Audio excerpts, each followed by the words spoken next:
Salam alaikum. On est arrivé à la troisième question et on veut calculer la matrice de passage P. Alors dans la question précédente, on a déjà calculé les trois sous-espaces propres E1, E2 et E3. Alors on a E1, c'est le vecteur E1, avec E1 c'est ce vecteur-là. Alors ce vecteur, c'est le vecteur propre associé à la valeur propre 1. Associé à la valeur propre 1. Et ceci, c'est le vecteur, c'est le deuxième vecteur propre associé à la deuxième valeur propre 2.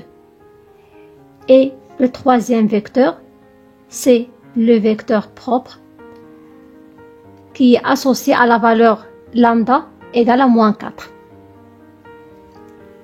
Donc, si je pose B, C, E1 est formé de E1, E2, E3,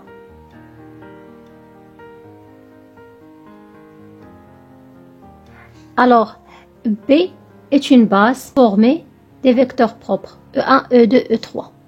Composé des vecteurs propres est une base composée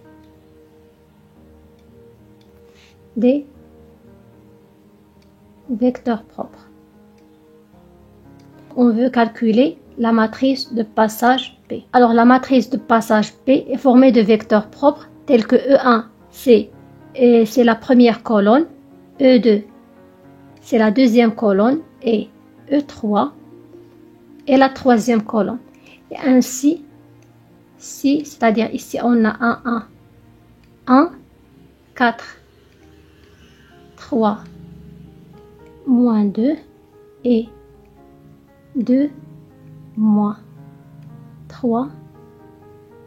Alors maintenant, je veux trouver la diagonalisation de la matrice M. Alors pour cela, on va utiliser cette formule. Alors j'ai D, c'est P-1, c'est P-1 fois M fois P. Alors dans ce cas-là, j'ai déjà ma matrice M. Alors ici, j'ai trouvé la matrice de passage. Alors pour trouver la diagonalisation de la matrice M, il suffit de calculer l'inverse de la matrice P. Or, on va rappeler que pour trouver la matrice inverse, c'est 1 sur déterminant de P fois la transposée de la comatrice de P. Alors, il suffit de faire des calculs élémentaires. J'obtiens que la matrice P-1, la matrice inverse de P, c'est la matrice suivante, c'est 1 sur 30. Alors, en calculant le produit de la matrice inverse P-1 fois M fois P, j'obtiens la matrice D. Donc, D, c'est 1, 0, 0, 0, 2, 0, 0, 0, moins 4. Alors pour la dernière question, on veut calculer M à la puissance K. Alors c'est quoi la matrice M à la puissance K? Pour calculer M à la puissance K, c'est très facile.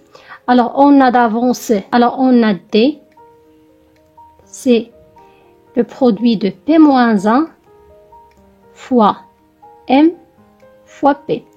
Mais je veux la matrice M à la puissance K, mais pas la matrice D. Pour cela, je vais en premier temps multiplier par la matrice P. J'obtiens c'est P fois D égale à P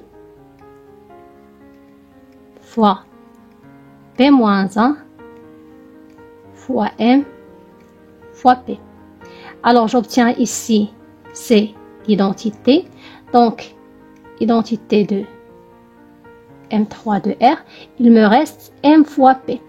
Alors, si je veux obtenir la matrice P, il suffit de multiplier à droite par P-1. Et j'obtiens P fois D fois P-1 égale M fois P fois P-1. Or, ceci, c'est l'identité de M3 de R. Il me reste Cm. D'où j'obtiens que la matrice M, c'est P fois D fois P-1. Mais je veux pas la matrice M, je veux la matrice M à la puissance K. Pour calculer la matrice M à la puissance K, c'est P fois D à la puissance K fois la matrice P-1.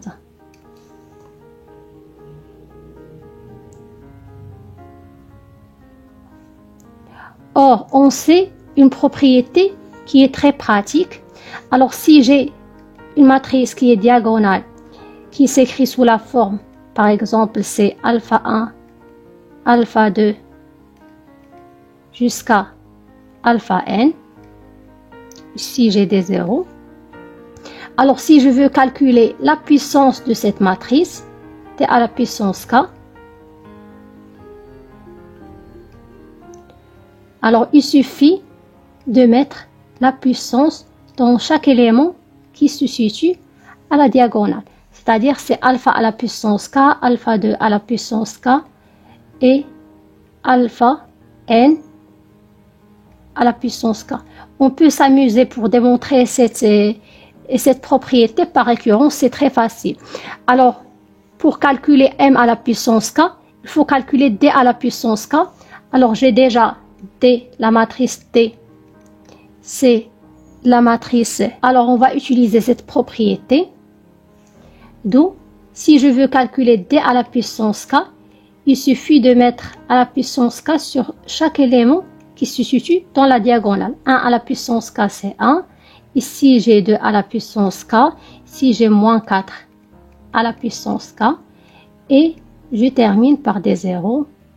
Et maintenant, on peut calculer facilement la matrice M à la puissance K parce que j'ai la valeur de P, j'ai la valeur de P-1, j'ai la valeur de D à la puissance K. Il suffit de faire le produit, il suffit de calculer le produit matriciel. D'où la matrice M à la puissance K, c'est la matrice suivante et à bientôt.